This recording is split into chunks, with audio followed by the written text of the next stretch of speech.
நம்ம உலகம் முழுவதுமா அதிவேக இன்டர்நெட் சேவையை வழங்கணும் அப்படிங்கிற ஒரு முயற்சியில் எலான் மஸ்க் உடைய ஸ்பேஸ் எக்ஸ் நிறுவனத்தினால தொடங்கப்பட்ட ஒரு ப்ராஜெக்ட் தான் இந்த ஸ்டார்லிங்க். இந்த ஸ்டார்லிங்க்னா என்ன, இதில் இருக்கிற நன்மைகள் என்ன, இது இப்போ என்ன நிலைமையில் இருக்குது, இந்த மாதிரியான கொஸ்டின்ஸ்க்கு நான் இந்த வீடியோவில் ஆன்சர் பண்ணுறேன். ஸோ வீடியோக்குள்ளே போகிறதுக்கு முன்னாடி லைக், ஷேர், சப்ஸ்கிரைப் பண்ணிட்டு பாருங்கள். Now let's get into the video.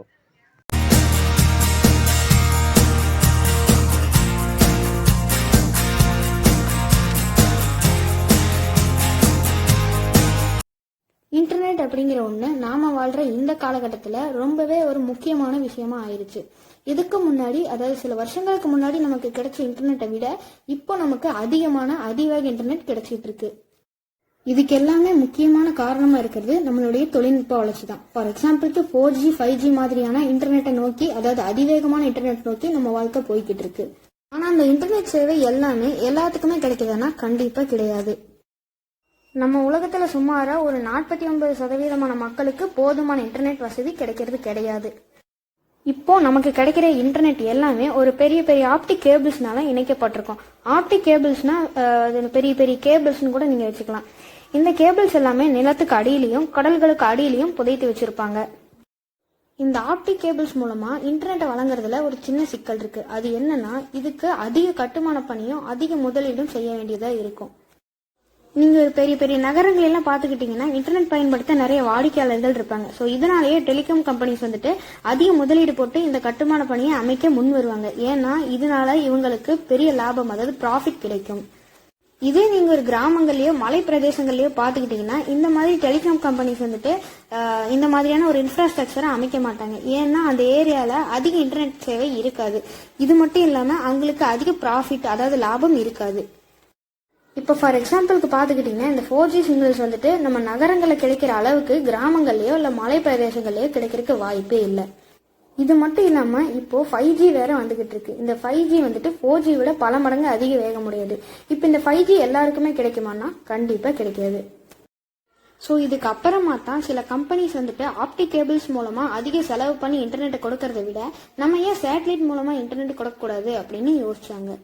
அதில் எல்லா கம்பெனிஸை விட அதிவேகமாக களத்தில் இறங்கி வேலை செஞ்சுட்டு இருக்கிறது தான் இந்த எலான் மஸ்குடைய ஸ்பேஸ் எக்ஸ் நிறுவனம். சேட்டலைட் மூலமாக இன்டர்நெட் வழங்குறதுல ஸ்பேஸ் எக்ஸ்க்கு முன்னாடியே விஎஸ்எட், ஹியூக்ஸ்நெட் போன்ற நிறுவனங்கள் வெளிநாடுகளில் இருந்து அவங்களுடைய சேவையை மக்களுக்காக தொடங்கிட்டாங்க. ஆனால் இந்த இன்டர்நெட்டை காட்டிலும் ஸ்டார்லிங்க் ரொம்பவே தனித்துவமானது. நம்ம பூமியோட மேல்பரப்புலேருந்து சுமார் ஒரு 36,000 கிலோமீட்டருக்கு மேலே ஒரு குறிப்பிட்ட ஆர்பிட்டில் இந்த சேட்டலைட்ஸ் எல்லாத்தையுமே வச்சுருப்பாங்க. இந்த ஆர்பிட் பேர் தான் ஜியோ ஸ்டேஷனரி ஆர்பிட்னு சொல்லுவாங்க. இந்த மாதிரியான ஆர்பிட்ஸில் தான் இந்த சேட்டலைட்ஸ் எல்லாத்தையுமே வச்சுருப்பாங்க. இப்படி இந்த சேட்டலைட்ஸை செட் பண்ணி வச்சுட்டோம்னா நம்ம பூமி சுற்றுற அதே ஸ்பீடில் இந்த சேட்டலைட்ஸும் நம்ம பூமியை சுற்றி வரும். ஆனால் நம்ம பூமியிலிருந்து இந்த சேட்டலைட்ஸ் பார்க்கும்போது அது ஒரே இடத்துல நிற்கிற மாதிரி தான் தெரியும். இதே நம்ம ஸ்பேஸுக்கு போய் பார்த்தோம்னா தான் இந்த சேட்டலைட்ஸ் எல்லாம் நம்ம பூமியோட சேர்ந்து சுற்றிட்டு இருக்கிறத பார்க்க முடியும். விஎஸ்எட், ஹியூக்ஸ்நெட் மாதிரியான நிறுவனங்கள் உபயோகப்படுத்துகிற சேட்டலைட்ஸ் எல்லாமே இந்த ஜியோ ஸ்டேஷனரி ஆர்பிட்டில் தான் இருக்குது. ஏன் நம்ம இப்போ யூஸ் பண்ணுறோம் இல்லையா, இந்த சேட்டலைட் டிவி, அன்டைரக்ட், ஏர்டெல் டிடிஹெச், இதுக்கு உபயோகப்படுத்துகிற சேட்டலைட்ஸ் எல்லாமே இந்த ஆர்பிட்டில் தான் நிலைநிறுத்தப்பட்டிருக்கு. ஆனால் இந்த ப்ராசஸில் ஒரு பிரச்சனை இருக்குது. அந்த பிரச்சனை என்னென்னா, இப்போ நான் ஒரு இடத்துலேருந்து இன்னொரு டெஸ்டினேஷனுக்கு நான் வந்துட்டு ஒரு மெசேஜ் அனுப்புகிறேன்.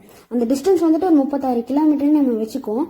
அப்படி நான் அனுப்புகிற அந்த மெசேஜ் வந்துட்டு டேரெக்டாக அந்த டெஸ்டினேஷன் போய் ரீச் ஆகாது. நான் அனுப்புகிற அந்த மெசேஜ் வந்துட்டு ஒரு குறிப்பிட்ட சேட்டலைட்டில் பட்டு ரெஃப்ளெக்ட் ஆகி மறுபடியும் போய் அந்த இடத்த ரீச் ஆகும். ஸோ இதுதான் அங்கே இருக்கக்கூடிய பிரச்சனை. இப்படி நான் ஒரு மெசேஜ் அனுப்பி அது போய் சேர நேரத்தை லேட்டன்சி அப்படின்னு சொல்லுவாங்க. இந்த லேட்டன்சி பற்றி ப்ரீஃபாக நம்ம வந்துட்டு லாஸ்ட்டில் பார்க்கலாம். இப்போ நம்ம பூமி ஆராய்ச்சி செய்யறதுக்காகவும் நம்ம நிலாவை ஆராய்ச்சி செய்யறதுக்காகவும் நம்ம தொழில்நுட்ப வளர்ச்சிக்காகவும் இந்த ஸ்பேஸ் எக்ஸ் நிறுவனம் நிறைய சேட்டலைட்ஸை ஸ்பேஸில் லான்ச் பண்ணிட்டாங்க. இப்போ அந்த மொத்த சேட்டலைட்ஸ்க்கான கணக்கு பார்த்துக்கிட்டிங்கன்னா சுமாராக ஒரு 2787. இது வந்துட்டு ஸ்டார்லிங்கான சேட்டலைட்ஸை உள்ளடக்காத கணக்கு. இப்போ ஸ்டார்லிங்கான ப்ராஜெக்ட்டுக்கு மட்டுமே கிட்டத்தட்ட 42,000 சேட்டலைட்ஸை, அதாவது நான் டோட்டலாக இப்போ சொல்கிறேன், ஸ்பேஸில் ஏவறது ஸ்பேஸ் எக்ஸ் சொல்லியிருக்காங்க. ஸோ இப்போ அந்த சேட்டலைட்ஸ்க்கான கணக்கு பார்த்துக்கிட்டிங்கன்னா ரொம்பவே அதிகமானது. ஆனால் இந்த ஸ்பேஸ் எக்ஸ் என்ன சொல்கிறாங்கன்னா, நாங்கள் இவ்வளோ சேட்டலைட்ஸை, அதாவது குறிப்பிட்ட சேட்டலைட்ஸை இந்த ஸ்பேஸில் நிலைநிறுத்தினா தான் எங்களால் தடையில்லாத இன்டர்நெட் சேவையை எல்லாத்துக்கும் உலகம் முழுவதுமாக கொடுக்க முடியும் அப்படின்னு சொல்கிறாங்க. ஆல்ரெடி இவங்க 900 சேட்டலைட்ஸை இந்த ஸ்பேஸில் லான்ச் பண்ணதை வச்சு அமெரிக்காவில் சேட்டலைட்ஸ் மூலமாக இன்டர்நெட் சேவையை ஆரம்பிச்சிட்டாங்க. இப்போ அதனுடைய இன்டர்நெட் ஸ்பீடும் ரொம்பவே நல்லா இருக்கு, அதாவது ரொம்பவும் ஸ்பீடா இருக்கு அப்படின்னு சில ரிவ்யூஸ்லயும் சொல்லியிருக்காங்க. அதுக்கு நம்ம என்ன பண்ணணும்னா, இப்போ ஏர்டெல் டிடிஹெச்சே எடுத்துக்கலாம். இந்த ஏர்டெல் டிடிஹெச்க்கெல்லாம் ஆண்டனா வீட்டுக்குள்ளேயே மாட்ட மாதிரி இருந்தாங்கன்னா அந்த மாதிரி ஒரு சின்ன டிஷ்ஷை வந்துட்டு வீட்டுக்கு வெளியே மாட்ட வேண்டியதாக இருக்கும். அவ்வளோதான். அந்த ஆண்டனா மூலமா நமக்கு வந்துட்டு தடையில்லாத இன்டர்நெட் நம்மளுக்கு கிடைக்க வாய்ப்பு இருக்கு.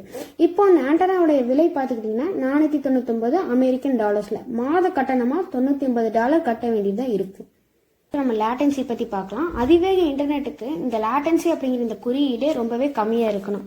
அதாவது கம்மியான டைமில் நான் அனுப்புகிற இந்த மெசேஜ் வந்துட்டு அந்த டெஸ்டினேஷனுக்கு போய் சேரணும். ஆனால் நான் முன்னாடியே சொன்ன மாதிரி இந்த 30,000 கிலோமீட்டர் உயரத்தில் இருக்கக்கூடிய இந்த இடத்துக்கு மெசேஜ் போயிட்டு மறுபடியும் 30,000 கிலோமீட்டர் வந்துட்டு பூமியை சேரணுங்கிற பட்சத்தில் இந்த இன்டர்நெட் லேட்டன்சி டைம் வந்துட்டு ரொம்பவே அதிகமாக இருக்கும். இப்போது அந்த 5G காட்டிலுமே இந்த இன்டர்நெட் லேட்டன்சி டைம் அதிகமாக இருக்கும். ஸோ இந்த 5Gக்கு நிகராக ஒரு இன்டர்நெட்டை வழங்கணும்னா அந்த லேட்டன்சி பீரியடை கண்டிப்பாக குறைக்கணும்.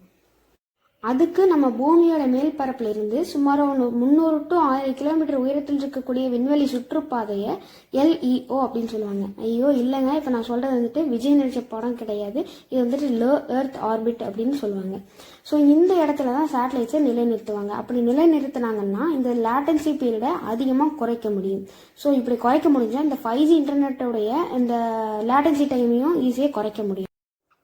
ஸோ இப்போது அந்த ஸ்பேஸ்எக்ஸ் நிறுவனமும் இந்த அணுகுமுறையை பயன்படுத்திட்டு வருது. ஆனால் இந்த சேட்டலைட்ஸ் இந்த லோ எர்த் ஆர்பிட்டில் நிலைநிறுத்த நிறைய சிக்கல்கள் இருக்குது. அது என்னன்னா, இந்த ஆர்பிட்டில் நிலைநிறுத்தப்படுற சேட்டலைட்ஸ் நம்ம எர்த்துடைய சுழற்சிக்கேற்ப அதுவும் சுற்றி வராது. இப்போ இமேஜின் பண்ணிக்கங்க, எனக்கு மேலே இப்போ நம்ம எல்லாத்துக்குமே மேலே ஒரு சேட்டலைட் இருக்குது.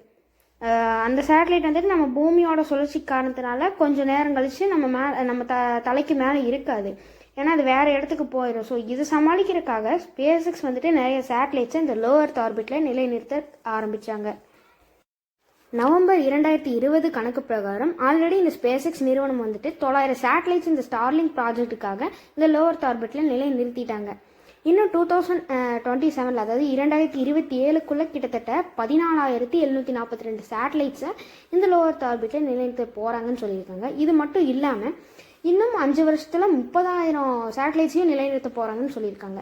இப்போ அவங்க மொத்தம் 42,000 சேட்டலைட்ஸை இந்த ஆர்பிட்டில் நிலைநிறுத்த போகிறாங்க அப்படின்னு ஃபைனலாகவும் சொல்லியிருக்காங்க.